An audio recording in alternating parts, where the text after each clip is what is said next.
Time this afternoon. I want to ask a question. I want you to be honest with me. Don't lie to me. Don't lie to yourself. All right. We're not going to lie to each other here. Have you today thought to yourself, I'm not good enough? If they only knew the truth about me, I'm in over my head. Like, what am I doing here? I'm so out of place. I'm not qualified. In other words, have you had? Well, we've talked about saying head trash. Have you had that conversation today? I have, and I struggle with it all the time. Today's guest, Gary Frey, he's going to talk about. He calls it imposter syndrome. He didn't make up the term, but he wrote a book about it. He's an expert on how to demolish imposter syndrome. And I'm going to tell you, friends, imposter syndrome just robs you of life. It robs you of who you're called to be. It's just a giant lie. And Gary Frey right now is going to help us to demolish this thing every time we recognize it popping up. Gary, welcome. Hey, thank you, Steve. It's so good to be with you. And you are so right. I wish I knew this term a long time ago. I probably didn't even know the term until about 4 years ago, even though it was coined in the 1970s by two female psychologists who observed this phenomenon among high-achieving female clients of theirs. And that head trash that you were talking about, that was the common theme across these high-achieving females. And what they've seen since the 1970s, when these female psychologists coined it, is at least probably 80% of the population deals with this thing. It's not a medical thing, because if it was, I'm certainly not qualified for that. But it is and why they call it a syndrome, I don't know. But it is head trash. It is this false belief of I'm not good enough. And I think it's only exacerbated when social media really came on strong and we find ourselves comparing our behind the scenes reels, all the stuff that we know, the outtakes that we wish we could just clip out, with everybody else's carefully curated show reels that we see on Instagram and other places. So yeah, man, thank you for allowing me to have a conversation with you about it, because it's become kind of a crusade for me. More than ever, we need to have this conversation because social media has created this fantasy world. It's not real life. It's perfectly curated to what you want the person to pretend is like your perfect Yes. situation. No one's taking pictures of worrying, crying, struggling to make a decision, right? Right. Work grinding out a rough situation or standing in Yes. the midst of a firestorm if you're a CEO or an entrepreneur. Like that's Yes. difficult, man. Like no one's taking pictures of that. No, And not pretty, no, but you know, but it's real. as a Christian, it's the opposite of what the Bible tells us. The Bible, in our position, the Bible tells us that in your weakness I am made strong. There's some type of strength that happens in us just being real and vulnerable, which we have just completely said, well, that's not really good. Let's focus on, our best and our polished selves. And Yeah. so there's this perception that we have to be a certain way. Um, Yeah. and Yes. I, I think it's higher than 80%. I think everyone struggles with this. If I'm honest, I struggle with this all the time. I find myself in a place where I'm like, wow, I'm in over my head. Wow. I like every single day Mhm. I can, if I'm brutally honest, I can portray confidence and I know what I'm doing. But in the back of my mind, I'm like, what am I doing? Like, and Yeah. I haven't found a way to stop it. Did you find a way to stop, like for it not to even Yes. enter your head? You have? No, no. I mean, it's just like any other thought from the enemy or temptation or whatever. We can't control what comes across the screens. We can we can control what we allow to stay on the screen or on the stage, and we can throw it off. So yeah, we can't, we get a random thought or whatever. we get to choose what we're going to do with it. And that's the way you silence imposter syndrome. And the things that it's so interesting, just kind of your prelude here. I learned all this stuff, and it's not like, hey, I'm the expert on it. I'm really not. I've just been through some hellacious fires of life. And it's in those really difficult crucibles that I've learned things that kind of built upon each other that really silenced it. And it wasn't like, oh, hey, I'm going to go write a book on imposter syndrome. That was the furthest thing from my mind. I never even thought I would write a book. But a woman who I was coaching at the time, she had 10,000 W-2 employees. She now has 12,000, and she's already sold one of her companies. But she started this company, and she pulls me aside. This was probably 3.5 years or so ago. She says, Gary, I don't know what I'm doing. And she is a really good CEO, a really good one, very purposeful. She has a great culture. She knows what she's doing. But I said, well, Tana, why would you say that? And she said, I only have a 2-year secretarial degree. And she hangs around the women's president's organization, WPO. It's a very high echelon of female entrepreneurs who are presidents and founders of companies, and some humongo ones. And she always felt less than. She was always comparing, well, this is what a CEO must look like. This is what a CEO, their pedigree and credentials should be. Says who? Really, seriously, says who? And it was then that I realized, wait a minute, pretty much every CEO that I have coached, and I've coached some big ones and some people that you wouldn't know since 1998. Most of these CEOs that I've either coached or that I've walked alongside or I've actually worked for have told me the same thing. Don't know what I'm doing. They drop their guard and they're like, man, I'm way out over my skis on this one.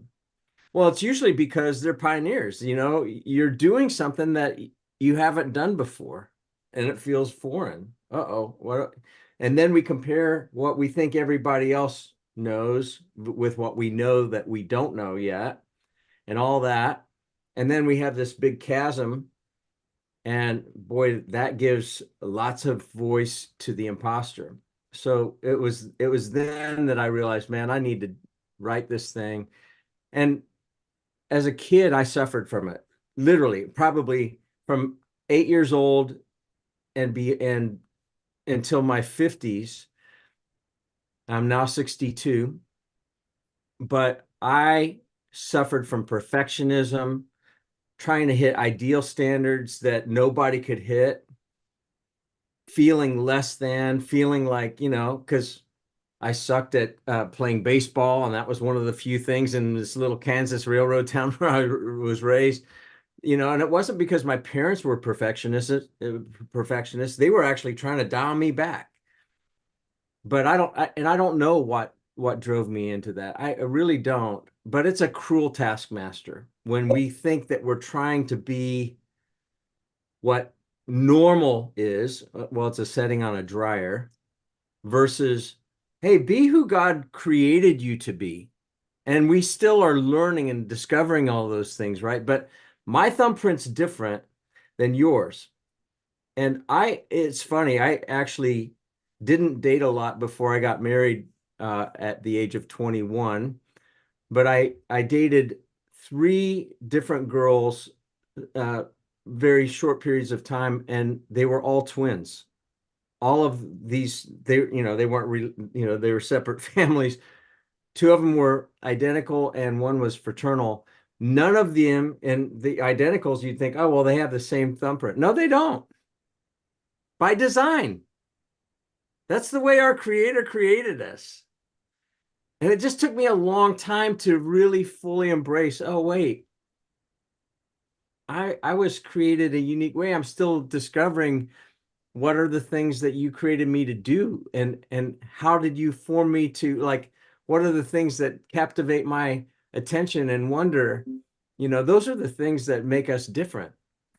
And that's true diversity, quite frankly. Oh, yeah, but no one's going to disagree with that. Oh, I'm my unique self, but it's scary to be unique self, right? Like that's Yes, it vulnerable, is. man, right? Rejection. Yes, yes, because the whole point of like, if you think about, I want to go to how we create this. Is this our default mechanism to point out the flaws in our system? Is this like a our fallen nature programming that kind of just operates and Mm, accuses, look at you, you're this, you've fallen short, if they only knew the truth, and blah blah blah, and you're not this. And then is it a yeah. default mechanism from the fallen nature, because you just talk about how our identity is in God, but somehow we we fall into this like record player of Yes. lies, agreeing with a lie. Man, that's a really good question. Is that I don't know, but it sure makes sense. It sure makes sense. You know, being a living under the accusations and that it's torment, quite Yes, frankly, yes. you know, and it's just a silent torment. Um, but it is a lie, you know, and one of those lies. So there are these 7 weapons that I wrote in this book called Silence the Imposter. Um, and it's a very fast read. I mean, it's a 2-hour read. But the first one is to realize that you're not alone. Uh, That's weapon number one. And it's so simple. But how many times do we feel like, oh, I'm the only one that's gone through this or that? I'm the only one that's feeling this way or that way. I'm the only one that's dumb enough to like, I felt so I came to Charlotte, North Carolina in 1994 because I caught my partner on my first turnaround when I was 28 years old. I was brought in to do a turnaround. I had no business doing it. I had no credentials. So, imposter.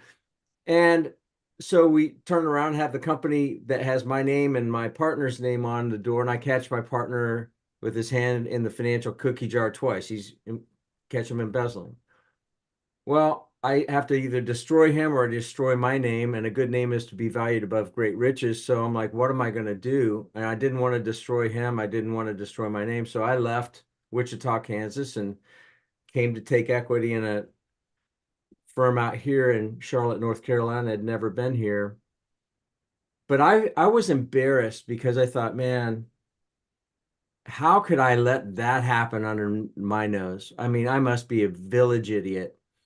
And I didn't want, I was just embarrassed, you know, like, and we lost a lot. I mean, we came here with very little, and I forgave hundreds of thousands of dollars. We had a few $1,000 to our name, and that was it. And I remember this guy kept probing me. Well, why did you leave your own firm to come to Charlotte, North Carolina, in this smaller firm? Why did you do that? And I kept trying to dodge the question because embarrassment, right? I didn't want the embarrassment because I'm an idiot because of what I experienced, obviously. But I told him because he was just kind of relentless. And so I said, well, here's what happened. And he goes, oh man. So um, what are you doing? I said, well, you know, I was going to sue him, but then I decided to drop it. He goes, well, that was a smart move because he said, you know who wins on those? And I'm like, who? The lawyers. Yeah, that's true. But he goes, you wouldn't believe how, and he said, it's happened to me. And I'm like, are you serious? I don't even know this guy. You're not alone. I actually had this happen to me. I had a business partner. I woke up one morning and all the money was gone. And there was so much shame. Yes. I was ashamed of being a man. I had a wife and 2 young children at the time. I have 3 now. And I was so ashamed that I had Yes. allowed this to happen. And I was afraid to tell people because of my shame. I was like, I was there, man. right, like, but you know, it's like it just dumps on you, and it because it's a real fire, right? Because you have a choice, right? Like you said, you could sue. No one's Right. going to win there. And then what do you do? And then how do you explain that? You know, and it's interesting. I want to go back to this woman you were coaching, who's a very successful executive Yeah. who has 12,000 people working under her. She it, it, she had said that she had this image of what a CEO needs to be, and I'm wondering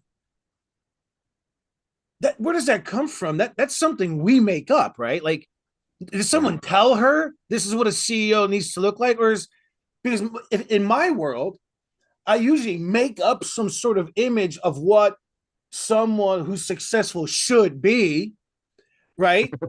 And then if I'm then of course I never I never achieve that stereotype. I Right. never achieve that image, right? So there's this massive um uh, um defeat that you experience. But what I'm thinking as you're talking about this is, well, hang on a minute. I'm the one who chose to make up the image of what it should be. So can't I just choose to change the parameters of what success is or what a different CEO looks like? Isn't that the power that we have in Christ to change? We change Yeah. the bar, the measuring bar. Like if we choose what the image is of a CEO, and we're never meeting that image, and it's working against us, why don't we just what we have the power to change the image, right? That I mean, We do. We're just bombarded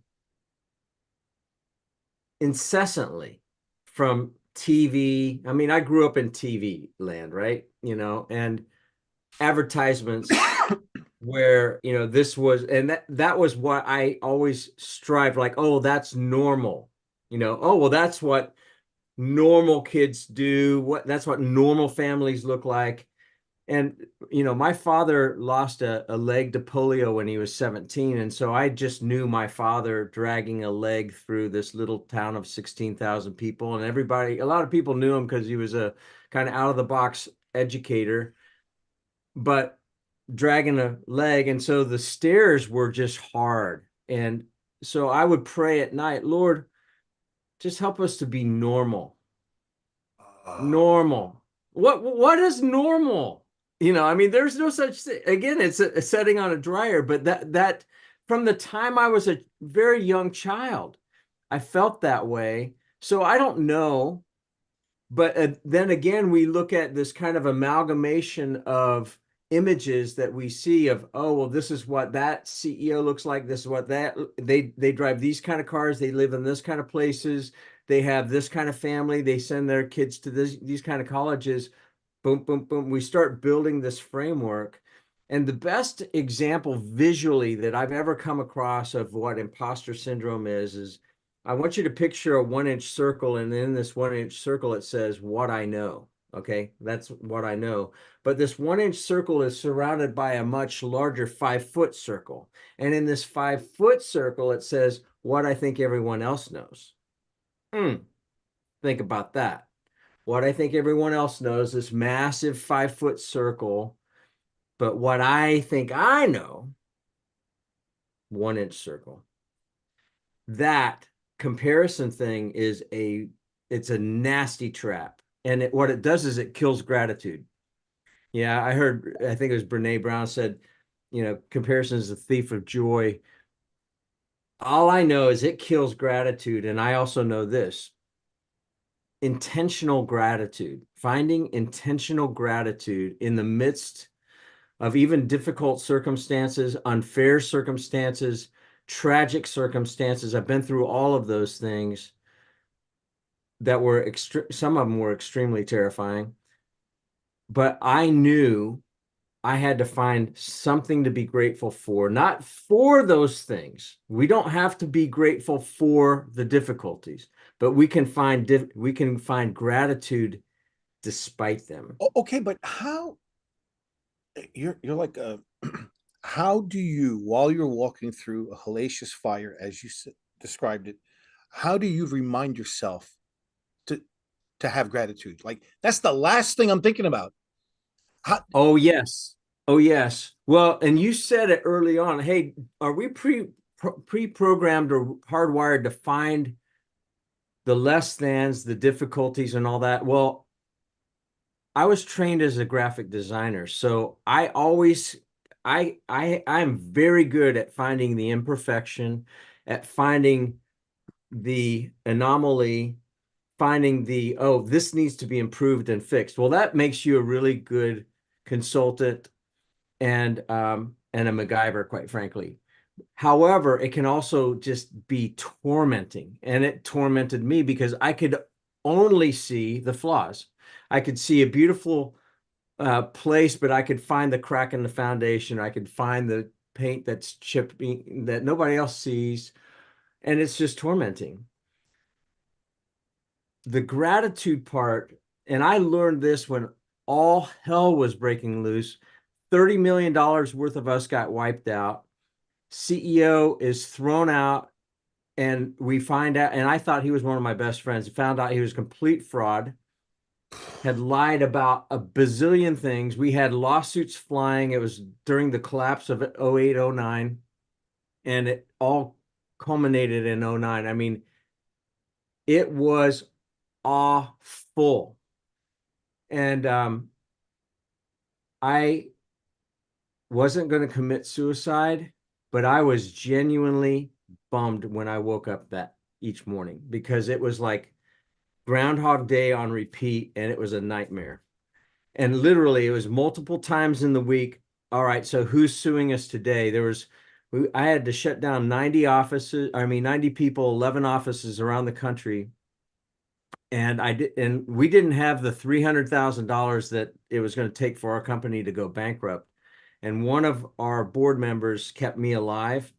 But I had to shut down all of this stuff. And they said, Gary, would you please stay in the ring with us? Because when we found out that the CEO, he was basically incapacitated because there was some crazy stuff going on. I'm in this fire. I don't want to be in this fire. I had also put my money. I mean, I lost everything except for my house. I had two kids in colleges. It was just like bad, bad, bad, bad, bad. And it went on for literally years. It wasn't like days or weeks. And I was having night terrors and I would wake up at usually 2 in the morning. I don't know why it's 2 in the morning, but that's when it seems like the enemy comes in like a flood. And I would wake up and I'd hit my pulse and it's at 140 beats a minute. And normally it was at 39 at that time. And I'd be drenched in sweat, feel like somebody's choking me. Well, that's not good. And so I called two buddies of mine, separate parts of the country, both have been through fire. And I said, I feel like a Raggedy Ann doll in the mouth of a Rottweiler, where my stuffing is just getting spewed all over the room. I have fasted, I have prayed, I've got index cards on peace and countering fear and all that. Perfect love casts out fear. But I said, I feel so powerless against this. Why? Because my prayer was, Lord, I know you can deliver me. Will you deliver me? Please deliver me. Repeat 1,000,000 times a day, 1,000,000 times. And both of them, who don't even know each other, said the same thing to me one day apart. They said, Gary, it's about surrender. Can you trust God even if your worst fears come upon you? Can you trust him if he does not deliver you? Ooh, I wrestled for 2 days thinking about that. And we had read Gary Habermas's book on the resurrection of Jesus from a historical perspective, like the life, death, and resurrection of Jesus from a purely historical perspective without any of the canonization of scripture. Beyond compelling. And I'm like, all right, so have you proven yourself throughout history? Yes. What about in my own life? If somebody put a gun to my head, hey, there's a round in the chamber, it's ready to roll, you recant your faith, or bullets going through your brain. I had to say, were there times in my life that I could honestly answer, I can't deny God's existence. I can't deny Jesus's involvement in my life. Pull the trigger. That settled everything. And I started like, I just surrendered. And I was terrified because of the things that our CEO had done. I was on the management team. We didn't have any errors and omissions or directors and officers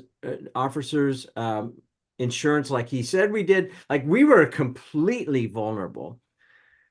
But I started sleeping like a baby. And one of the things that really hit me, and I do talk about it in the book, is, David went through some really hard times. The stuff I've been through is like nothing compared to what David did.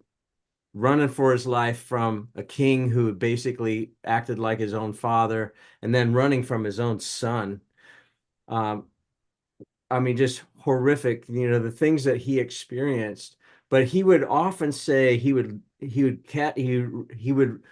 lament, but then he wouldn't stay there. He would say, "But then I remember your goodness." Like we have to remember. And then he would say, "And I give you thanks." And so this whole notion, like I started writing down, it's a great day to ... followed by a scripture in that moment in 2009, and I'd put it on Facebook, and it was just an important reminder for me. And I ended up having like, I don't know, 450 some that I just did something new every day.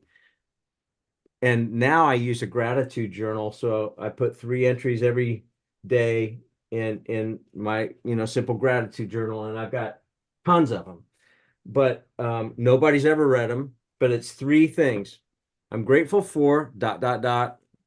followed by a thought or a prayer. And if it's a blue sky day, which it's not today in Charlotte, but normally it is, I'm like so thankful because I lived 13 years in a very cloud covered Cleveland, Ohio, that we just missed it. And so that's usually one of those things, but there's something about intentional gratitude that it doesn't negate where we're at, but it just puts perspective.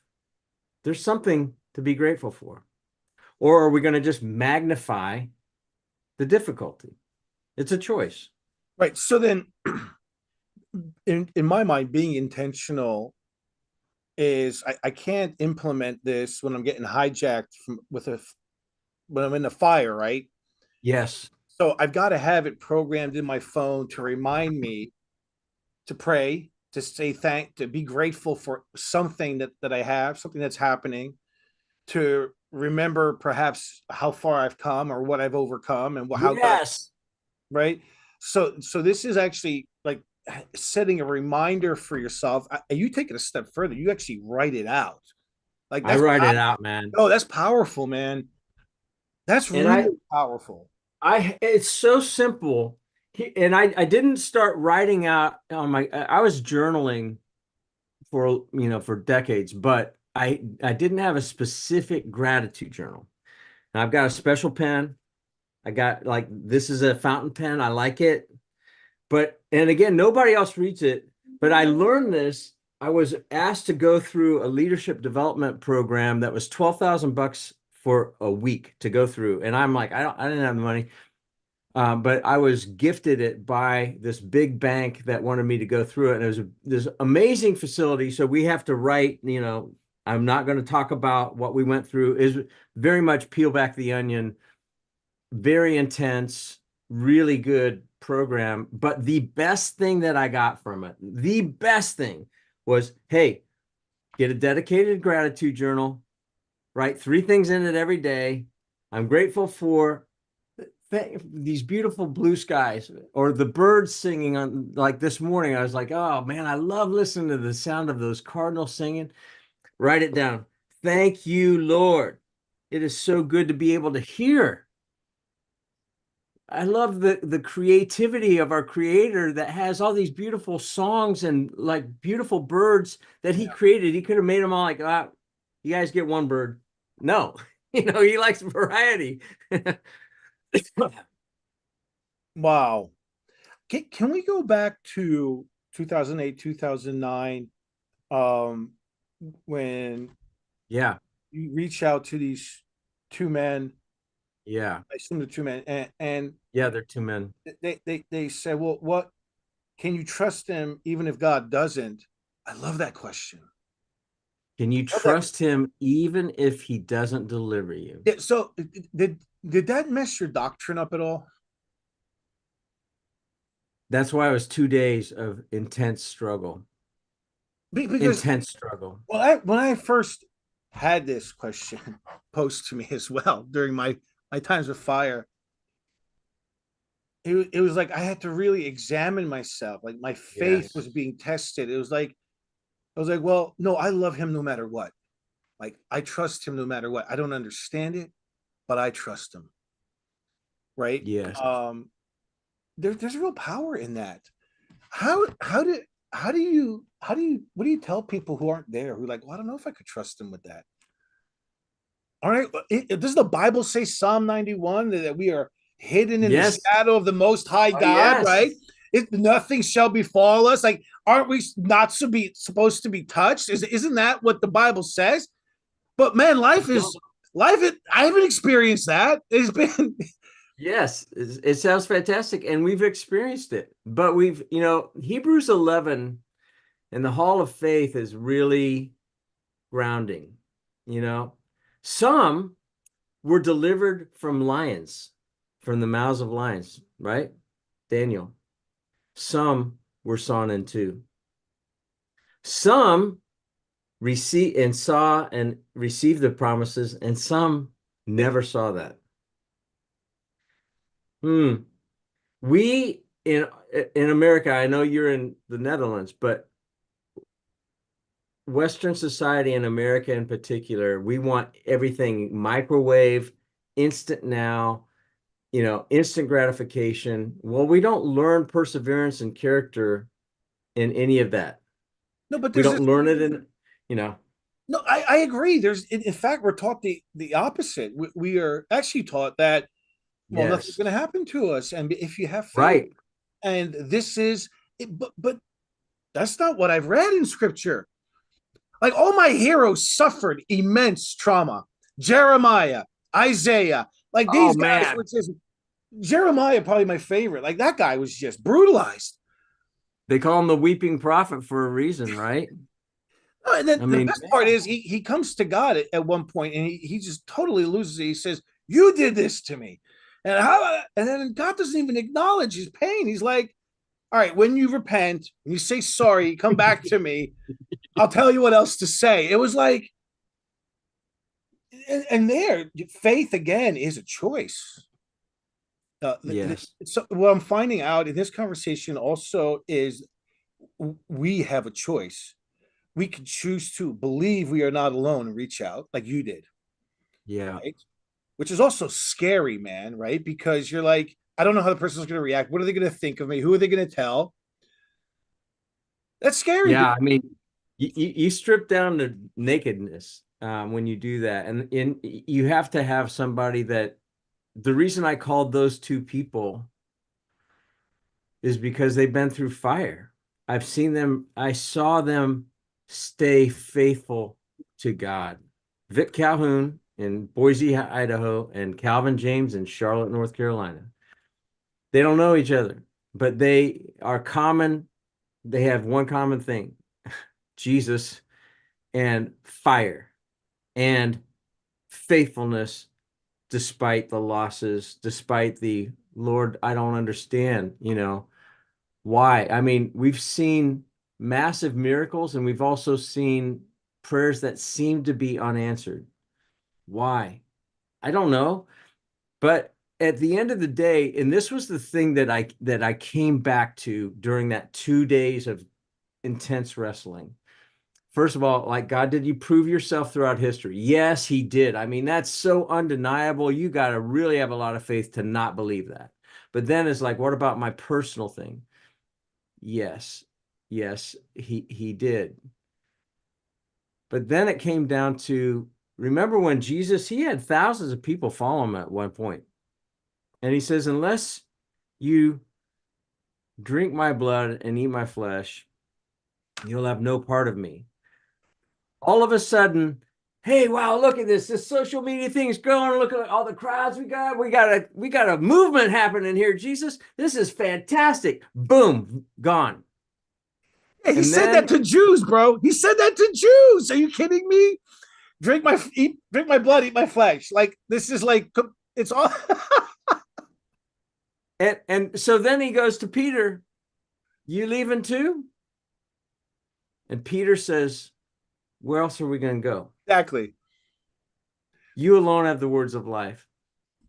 We have to come to that point. And if we don't, then we're going to just keep searching and we will leave. But until we come to that place where we go, I got nothing. And I mean, at that time, so we had federal investigators breathing down, like all of my emails were searched, which is fine. Thank God. I loved living in the center of the fairway. But I mean, it was terrifying. It was just a terrifying time. And I'd befriended a guy that spent 7 years in a supermax penitentiary for day trading crime, and he was a brilliant savant. He got behind some big guys in Cleveland, Ohio, put money with him, and as he's trying to get caught back up, he's falsifying records. He was never supposed to go to a supermax, but he lost everything. His wife divorced him, his son disowned him, and he was still wearing an ankle bracelet working at an Einstein's Bagels that was like 30 paces outside of our front door of our office I become friends with this guy and I start hearing his stories. Well, it's just like fuel on the fire of terrifying, like, holy moly. And I know like we're exposed. I didn't do any of that stuff, but our CEO, like, who knows? You know, he certainly lied to us. He certainly misrepresented things to us and others, I'm sure. It was terrifying. None of that was good. None of that was good. However, can I trust you, Lord? Yeah, I had to change my prayer from, Lord, I know you can deliver me. Will you deliver me? Please deliver me, to, I don't like this, but I'm going to remember your goodness. I'm going to give you thanks, and I'm going to trust you. And here's what was really crazy. From that, after that window of time was resolved, and it was just a few days, I started sleeping like a baby through the storm. And the fires only intensified. That was in June to August of 2009, where I was just in torment. And then from August until December, the fires got hotter and hotter and hotter. And yet I was sleeping. Like, that's amazing. That's an amazing thing. I couldn't will myself into sleep. I couldn't will myself or, listen to meditation things or listen to praise strings or whatever. That didn't do it. Surrender did. Surrender. I'm thinking through. You have seven Yeah. 7 killers, right? We got not alone 7 weapons. 7 weapons of mass destruction for this imposter syndrome. Wipe it out. Not being recognized, you're not alone. Intentional gratitude. I want to say celebrating accomplishments. Well, so my version of that is weapon number 6, which is celebrate the anything but typical in yourself and in others. Celebrate your uniqueness. And instead of, oh gosh, Steve just, he won the gold again. I never even make it to the podium. But instead of that, it's like, man, Steve, look at that. Good job. I mean, that's so awesome. I mean, we were watching the Roger Federer documentary last night. Really, like, what's not to like about Roger Federer, you know? But like storied wins, wins, wins, wins, wins. And I love the humility that I see. I don't know whether he really has it or not, because I don't know, but that's cool. But instead, a lot of times, like, man, I loved playing tennis, but when I look at Roger Federer, idiot, whatever, like, I'm terrible. I thought I was good until I look at Roger Federer. Wait a minute, just celebrate what what he did and what God created him to do and how he pushed himself and whatever. Okay, but Celebrate. did that just come like easily for you? Because that didn't come easily for me. No, Like no, like none that's of all. these weapons came easy. I got the scars to prove it. But so there, all of these have some form of intentionality, which is preceded by Yes, a choice, a intentional choice to do something. it is a choice. One of my favorite weapons is weapon number 4, and it's focus on serving others versus how they perceive you. Ooh, And I first saw that really modeled. It was like in 2008, 2009 when our firm was really struggling, and our vice chairman had been the treasurer of Walmart. I mean, he was a very powerful guy. He's really a wonderful, God-fearing man. But we were having leadership team meetings, especially in '09, when it just seemed like the company was starting to fall apart. There was just like we couldn't figure out what all the deal was, but it was just depressing. Cash flow was terrible. And he was down in Bentonville, Arkansas area, and he would say, "Hey guys, um, I got to punch out." Like the meeting wasn't even over yet, but he's like, I got to punch out. I got to go focus on serving somebody else. I'm just too like I got to get my eyes off of me. And I remember him saying that.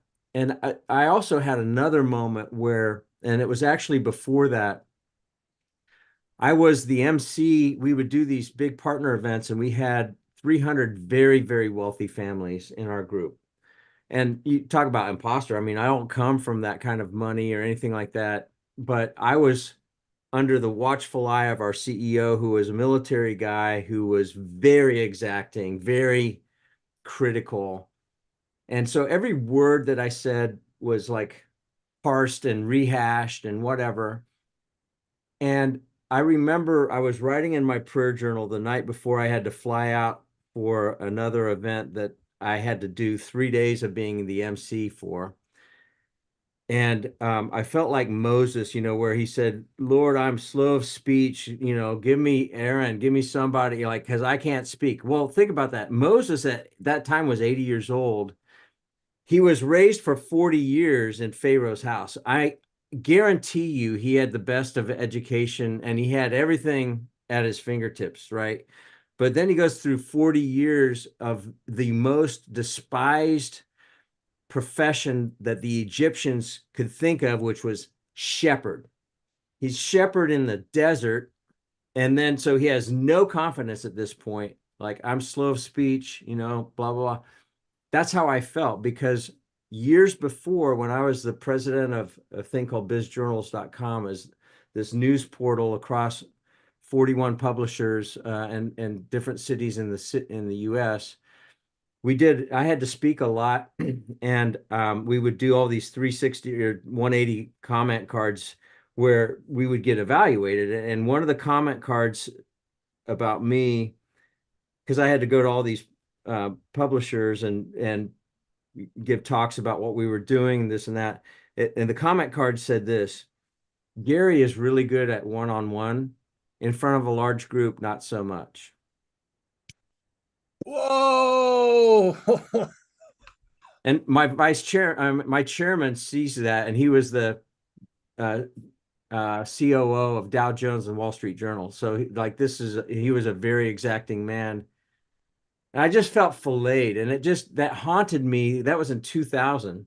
So fast forward, when I'm writing in my prayer journal, this was probably 2005, 2006.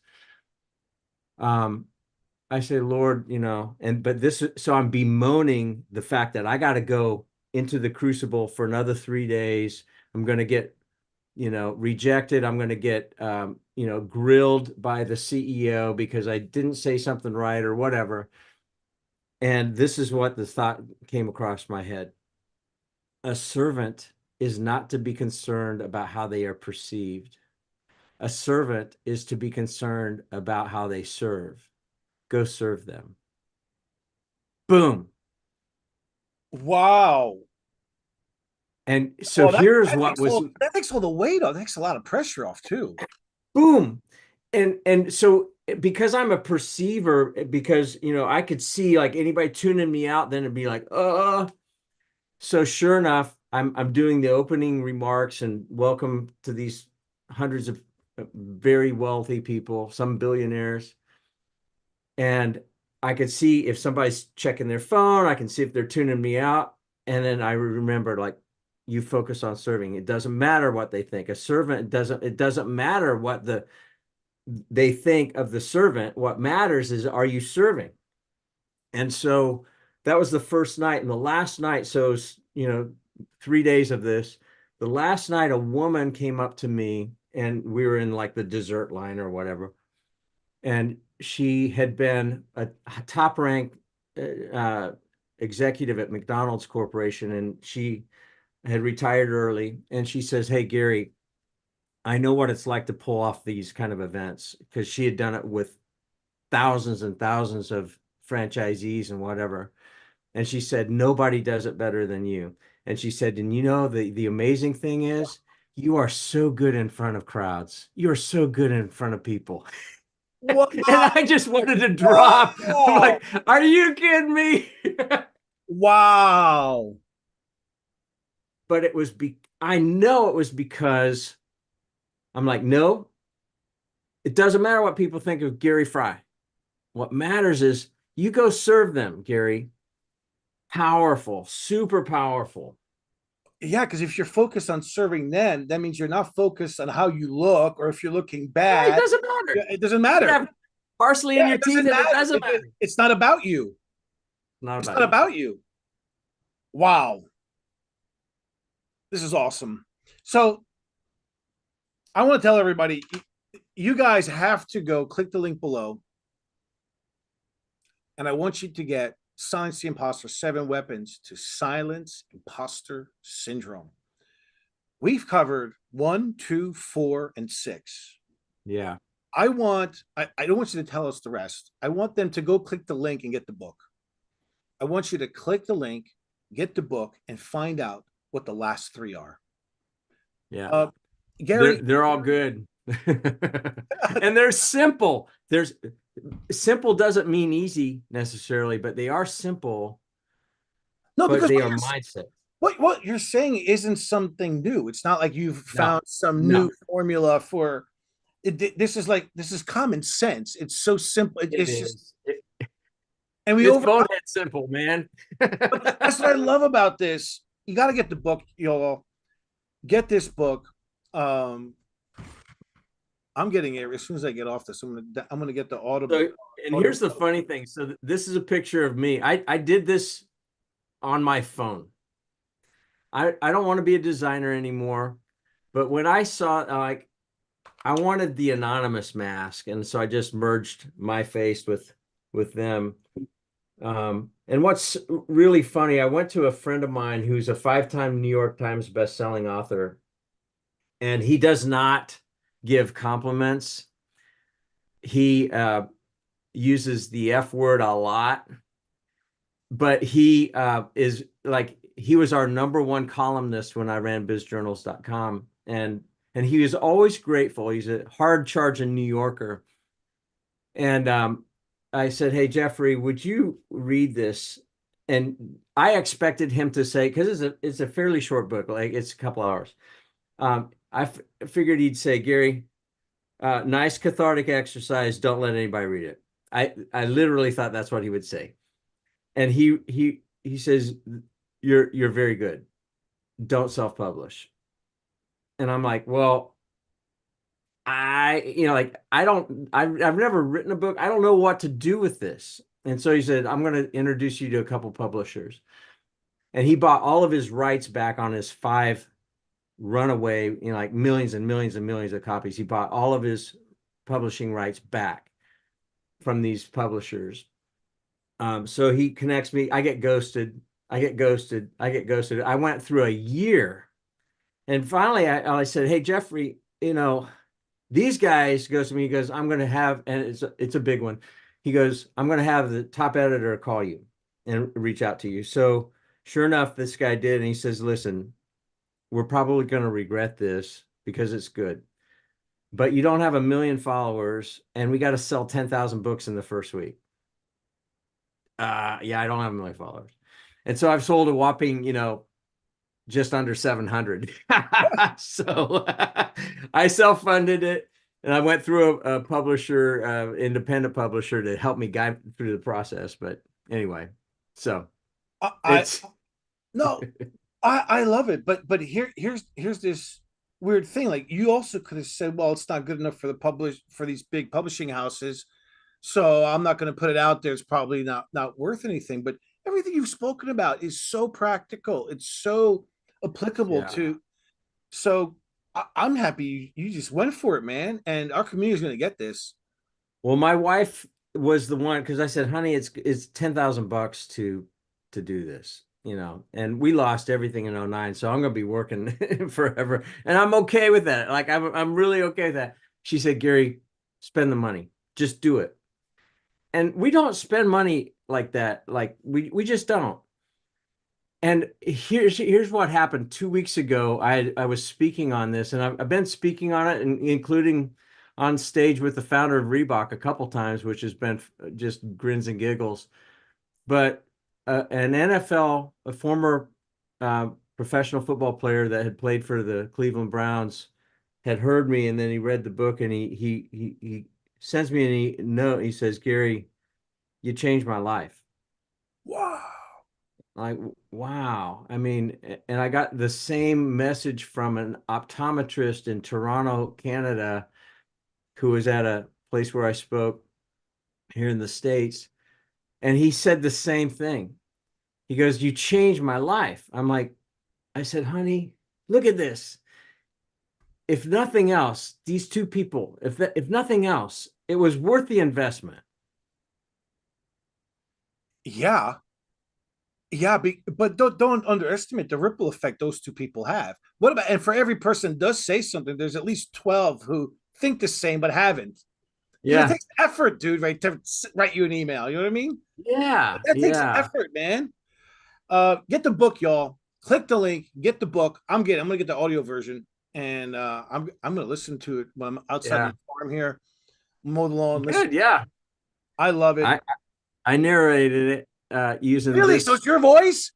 That's the best. Yo, that is the best. So now I have a face. I know exactly. It's like you're. I love it. Hey, thank you. Thanks for being real. Thank you for being, man. Thank you for being vulnerable. There's no other way to be. I'm sick of hiding.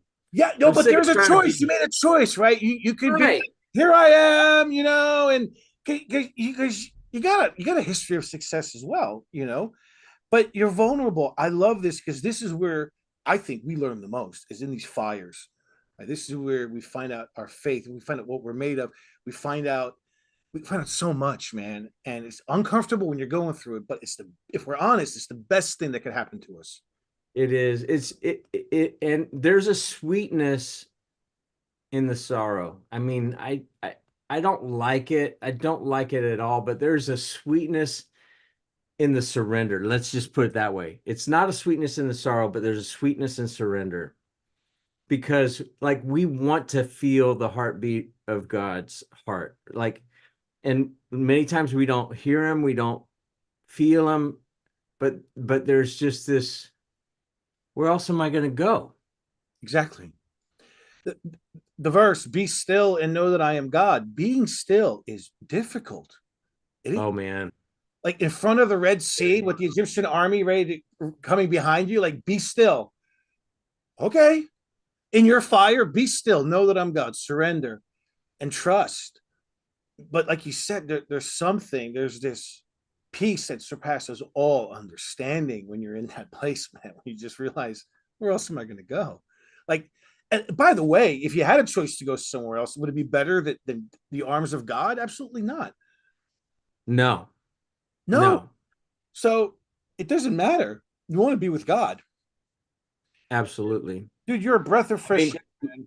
look at the images from the Webb telescope that are beyond mind blowing of all these galaxies. The universe, like what we thought was dark, like empty void, is just like boom, boom, boom, and these things are still getting created. Like we can, it's mind blowing. We cannot conceive how God did this and is doing this. And then you take it down to the most minute level of just at the atomic level. I know. That didn't just happen. No, no, That's intelligent design. no, but you're talking about the birds. What about flowers? All the different colors, all Yes. the species, all the different types of birds and colors and size, and some fly, some don't. So, I mean, it's the creativity is endless, Yes. endless. Yes. Dude, you're awesome. Be blessed, man. Thank you for Thank you, coming on. Steve. Thanks for being honest. Thank you for providing value, not holding back. Um, I This was love fun. I love talking with people like you. I love it. I love it. I love it. Thank you. Thank you. Thank you, man. God bless you. Have a great, great weekend. Yeah, you do the same and let me know if there's anything I can ever do to help you. I would love to. This was just so fun. I'd love to come visit you when I'm in Raleigh because I got to fly through Charlotte. Oh, dude, I love to just really sit and like talk for a minute. that'd be fun. Yeah, dude. Oh, you're Give me awesome. some advance warning so that I can clear my calendar so I can actually meet you somewhere I and we will. could do that. I got a list of people that I want to meet when I come over to America in a couple of months, 3 months. You're going to be one of them if we can. I would so appreciate it, man. That'd be awesome. All right, Remember, you're not alone. exactly. Blessings, brother. See you guys. You too. See ya. All right, bye.